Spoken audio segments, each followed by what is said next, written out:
Life has a twisted way of surprising you when you least expect it. That evening, I sat alone in a tiny hotel room, just me and Ethan. My husband Richard had been away for months, working in another city, and though I missed him truly, I had started to feel something far worse than loneliness. Neglect. A deep, aching void that came from being constantly overlooked. It wasn't just that Richard wasn't around, it was the way he no longer seemed to care. I tried not to dwell on it, but the quiet nights, the empty house, they chipped away at me little by little. I never imagined that one simple request would lead me here, stuck in a dim motel room with my 22-year-old stepson. That morning, I caught a glimpse of myself in the hallway mirror. Stressed? Sure, but still. I looked good, desirable even, like a woman who hadn't entirely forgotten how to feel alive. Still, that spark wasn't enough anymore. I needed something more, something real. In the kitchen, Ethan was finishing his cereal, humming something offbeat under his breath.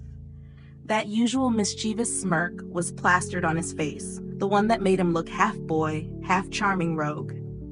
"You're starting college soon," I called from behind. "You should get more practice driving. Take me to see your dad."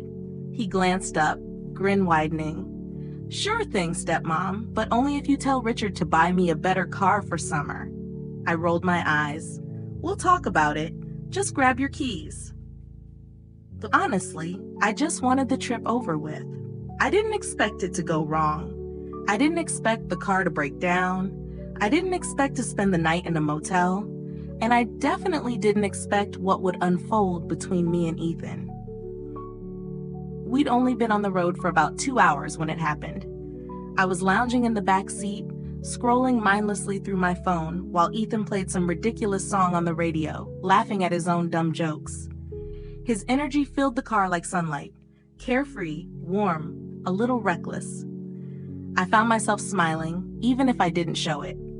Then, out of nowhere, the car let out a sharp hiss, a terrible choking sound. Everything died. The engine, the music, the mood. "What was that?" I asked, my voice tighter than I intended. Ethan pulled over, frowning. "I think the car's dead." He popped the hood, poked around with the kind of confidence only a 22-year-old could fake, but it was useless. We were stranded. No service, no passing cars, no town signs in sight. Just miles of empty roads stretching out beneath the fading afternoon light. We spent the next 2 hours trying everything, arguing, calling mechanics that didn't answer, watching the sky darken and the realization settle in, we weren't getting anywhere tonight. I could feel frustration pulsing behind my eyes, the kind that turns your voice sharp and your thoughts mean. Richard was going to lose it when he found out. And yet, as I stood beside Ethan at the nearest motel, listening to him talk to the guy at the front desk, I felt something shift inside me. Maybe it was exhaustion, maybe it was the heat, or maybe it was something I didn't want to name yet. But when Ethan turned to me and said, "Only one room left?" I didn't argue. We followed the man down a narrow hallway, the carpet old and scratchy beneath our shoes. Room 14. A dull brass key turned in the lock. The door creaked open, and just like that, my expectations shattered. One bed, one tiny window, a flickering ceiling light. The air inside was thick, heavy, almost too quiet. Ethan laughed when he saw it, throwing his backpack onto the lone chair. "Well, this is cozy," he said, still grinning. I didn't respond. I just stared at the bed, suddenly aware that this wasn't going to be a normal night, not even close. The door clicked shut behind us, sealing the heat in with a soft thud. The room was smaller than I expected. So small, in fact, it felt like the walls were leaning in. The overhead light flickered, casting an uneven yellow glow over the worn-out bedspread and the one creaky nightstand. A low hum came from the barely functioning AC unit, doing little to fight the weight of the summer air pressing down on us. "One bed," I murmured, my voice dry. Ethan flopped down onto it like it was nothing, arms stretched out, legs splayed, completely at ease. "What were you expecting, a penthouse suite?" I shot him a look. That damn smirk again. playful, unbothered, a little too confident for someone who had just stranded his stepmother in the middle of nowhere. But I couldn't deny it. There was something about the way he moved, the way he looked at me. Something I didn't want to admit. The heat wasn't just in the air. It was under my skin. "This heat is unbearable," I muttered, rubbing the back of my neck. "I need a shower before I melt." "Go for it," he said, hands behind his head like he owned the place. "Make yourself at home, Elaine. It's your kingdom tonight." I hesitated in the doorway to the bathroom. For a second, I looked back. He was watching me. His expression unreadable, relaxed, too relaxed. My heart beat a little faster, though I had no idea why. Inside the bathroom, I stared at my reflection in the cracked mirror. My hair clung to my skin, damp from the heat, but my face still held something. A spark, a pull. I turned the shower on and stepped in, hoping the water would wash it away. The tension, the questions, the heat that wasn't just about temperature anymore. This wasn't how it was supposed to go. I was here to see my husband. I was supposed to be reconnecting, rebuilding something I thought still had a chance. But now I was locked in a stuffy motel room with his son, his adult son, who wasn't a child anymore, no matter how much I tried to pretend. And for the first time in a long while, I wasn't sure what I wanted. Steam clung to the mirror, curling around the edges like smoke. I wiped it with my hand, revealing my face, flushed, damp, but still alive. The water had done little to calm me. If anything, it stirred things up even more. Wrapped in a towel, I stood there for a moment, breathing slowly, trying to gather my thoughts. I was 47. I had lines around my eyes and years behind me, but something in my chest still burned with restlessness. Desire, maybe, or loneliness.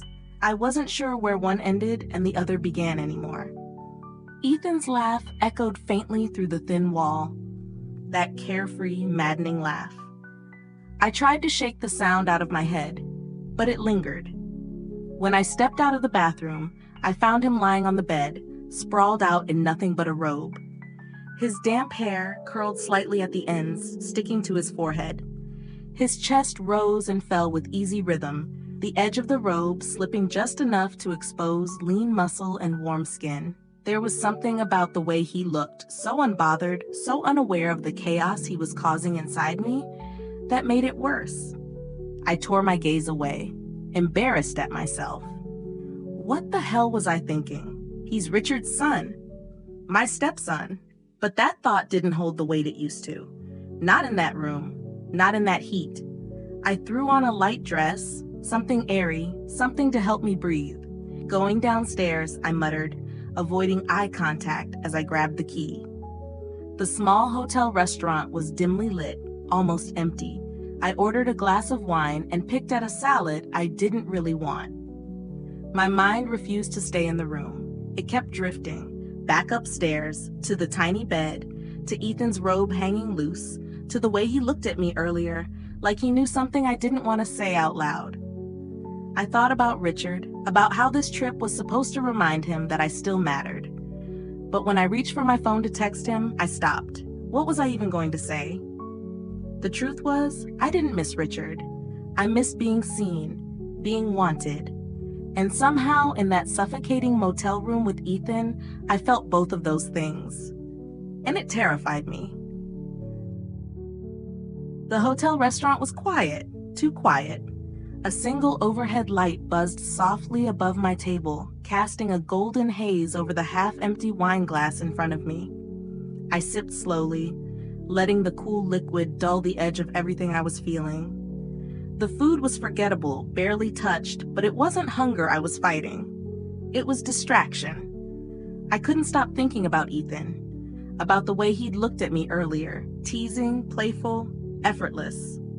The way he seemed so comfortable, so unaware of the storm quietly building inside me.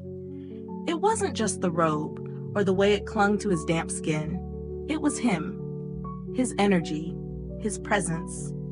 It made the small motel room feel even smaller.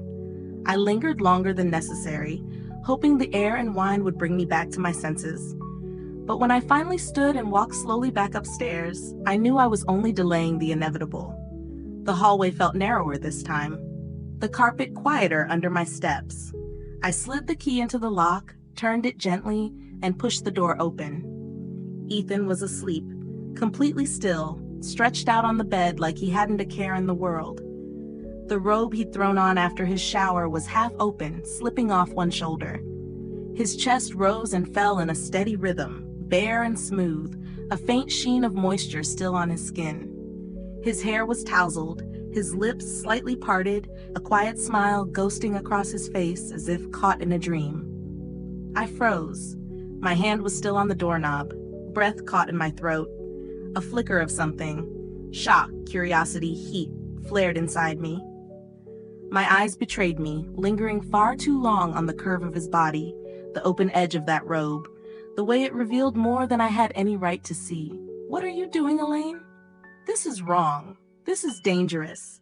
But as I stood there, the room silent, except for his soft breathing, I couldn't move, couldn't look away. Something was happening inside me that I didn't understand, something I didn't want to name, but couldn't ignore. I stepped inside quietly, letting the door click shut behind me. And for the first time that night, I stopped pretending I wasn't affected.